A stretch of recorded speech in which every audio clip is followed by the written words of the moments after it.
जानकारी आपको दे रहे हैं। देखिए, ईरान ने अपना एयर स्पेस बंद कर दिया और एयर स्पेस बंद करने का मतलब ये समझिए कि युद्ध के दौरान जब एयर स्पेस बंद हो तो कहीं ना कहीं खतरा भांप लेता है हर वो देश जो अपना एयर स्पेस बंद करता है, और ये एक बड़ा संदेश होता है। ईरान ने अपना एयर स्पेस बंद किया है। क्या माना जाए मधुरेंद्र, आखिरकार क्यों और इसके क्या मायने? देखिए, इसका मायने साफ तौर पे देखिए, हमले के साथ ही हमने देखा था कि ईरान का एयर स्पेस बंद हो गया था। उसके बीच कुछ तस्वीरें रिलीज की गई कि तेहरान का एयरपोर्ट दोबारा चालू हो रहा है, लेकिन ऐसी स्थिति नहीं है क्योंकि अभी भी इजराइल के हमले की जद में है ईरान, और इजराइल ने अभी अपने हमले के बंद होने का ऐलान नहीं किया है। लिहाजा उसका एयर स्पेस जो है वो एक तरह से ऑपरेशनलाइज नहीं हो सकता। दूसरा क्या है कि जब ये आपके एयर डिफेंस सिस्टम और एयर एसेट्स जो है वो काम करते हैं, ऐसी स्थिति में और जब कोई एनिमी अटैक है वैसी स्थिति में आपको अपने एयर स्पेस बंद करने होते हैं। कल ही हमने देखा था कि कतर एयरवेज ने किस तरह से अपनी उड़ानें, चाहे तेहरान हो या फिर आप लेबनान हो या फिर इजराइल हो, उन तमाम इलाकों में बंद कर दिया था। कि तो ये साफ तौर पर दिखाई दे रहा है कि जो पड़ोसी मुल्क थे उनको मालूम था कि इस तरह के हमले हो सकते हैं, इस तरह की तैयारी इजराइल कर रहा है। लिहाजा उन्होंने भी प्रिकॉशनरी मेजर 48 आवर्स बैक लिया था, और जाहिर तौर पर इसका असर हम साफ तौर पर देख सकते हैं। क्योंकि अगर आप ईरान और इजराइल के बीच की दूरी देखें, लगभग 1200 किलोमीटर की दूरी है, और ऐसे में जो F-35 जैसे विमान है वो इस तरह की दूरियों को तय करके अपने स्ट्राइक को अंजाम दे सकते हैं। और साथ ही उनको अगर फ्यूल की जरूरत पड़े तो उन्हें फ्यूल भी रास्ते में लेना पड़ सकता है या एयर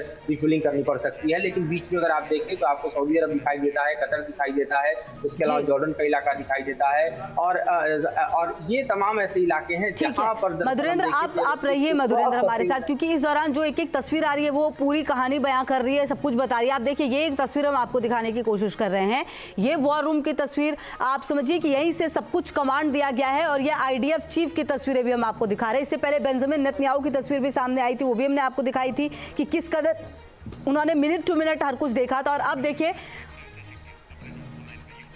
और यूके देवनाथ सर रक्षा विशेषज्ञ हमारे साथ जुड़े हैं ज्यादा जानकारी के लिए, बातचीत करने के लिए। सर, इस पूरे घटनाक्रम में जिस तरीके से हमला किया गया है इजराइल की तरफ से, प्लानिंग करके मिनट टू मिनट, और खास करके उनके सैन्य ठिकानों को निशाना बनाया गया है, संदेश क्या देने की कोशिश की गई है इजराइल की तरफ से? हेलो सर, आपको आवाज आ रही है? हेलो, तो चलिए हम बातचीत करेंगे। शायद अभी फिलहाल आवाज़ जा नहीं रही, और मधुरेंद्र भी लगातार हमारे सहयोगी जुड़े हुए। मधुरेंद्र, देखिए, ये जो हम तस्वीर अपने दर्शकों को दिखा रहे थे, इससे पहले बेंजामिन नेतन्याहू भी लगातार मिनट टू मिनट जानकारी ले रहे थे, देख रहे थे एक एक चीज़, और अब आईडीएफ चीफ की तस्वीर भी सामने आई है। मधुरेंद्र, देखिए, बिल्कुल आईडीएफ चीफ के साथ बेंजामिन नेतन्याहू वॉर रूम में मौजूद रहे हैं, और उनकी तस्वीरें सामने हैं कि किस तरह से इस कोऑर्डिनेटेड अटैक को उन्होंने कमांड किया, और जाहिर तौर पर वॉर रूम में मौजूद रहकर एक एक स्ट्राइक को उन्होंने देखने की कोशिश की कि जो प्लान है उसके मुताबिक किस तरह से एग्जीक्यूट किया जा रहा है। लेकिन ईरान इसको डाउन प्ले करने की कोशिश कर रहा है, और ये बतलाने की कोशिश कर रहा है कि उसको कोई बड़ा नुकसान नहीं हुआ है। ये भी बताने के लिए काफी है कि इजराइल भले ही अपने टारगेट को किया हो, लेकिन ईरान रिटेलिएट करने की स्थिति में नहीं दिखाई दे रहा है, और उसकी अपनी मजबूरियां हैं। क्योंकि अगर ईरान डायरेक्ट कॉन्फ्लिक्ट में आता है तो इस वक्त अमेरिकी तैयारी आप रीजन में देख रहे हैं, तकरीबन 40,000 की अमेरिकी सेना इस वक्त जो है वो मिडिल ईस्ट में दिखाई दे रहे हैं।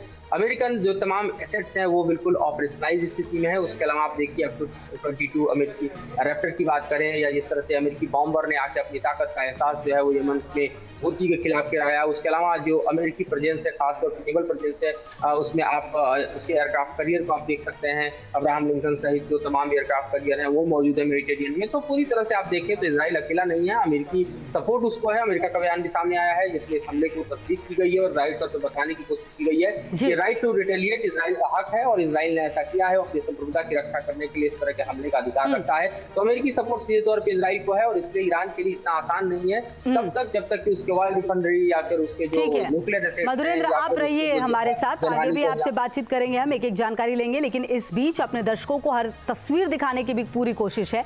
अब देखिए, दो तस्वीरें हैं फिलहाल अभी आपके टीवी स्क्रीन पर। एक तरफ आप बेंजामिन नेतन्याहू को देख रहे हैं, जिन्होंने कि इस पूरे युद्ध को जब से आपको शुरू होगा उन्होंने हुआ है लगातार उन्होंने इस बात को कहा है कि हम बदला ले करेंगे। अब देखिए, ये दो तस्वीरें हैं, ये सबसे ज्यादा महत्वपूर्ण तस्वीर है। एक तस्वीर है 1 अक्टूबर 2024 की, ये उस दिन की तस्वीर है जब ईरान ने हमला किया था, ईरान ने हिमाकत की थी इजराइल पर अटैक करने की। और अब देखिए, आज की ये तारीख है जहां पर जो जवाब है वो नेतन्याहू की तरफ से, इजराइल की तरफ से, आईडीएफ की तरफ से दे दिया गया है। बहरहाल लगातार ईरान की तरफ से ये कहा जा रहा है, डिनाई किया जा रहा है कि नहीं, हम पर कोई हमला नहीं हुआ है, जो हुआ है उसे हमने हवा में खत्म कर दिया, हमें कोई नुकसान नहीं हुआ है। लेकिन आईडीएफ के दावे इससे इतर हैं। दो तस्वीरें, दोनों ही तस्वीरें बिल्कुल ऑपोजिट है। एक तरफ जहां इजराइल पर हमला किया ईरान ने, लेकिन उसका जवाब जो है वो अब इस तरीके से दिया गया है। अगर आप देखें तो हर एक चीफ को खत्म किया गया, चाहे वो हमास, हिजबुल्लाह, हुती आतंकवादियों के चीफ को खत्म करके, और उसके बाद अब ईरान पर भी हमले लगातार किए जा रहे हैं।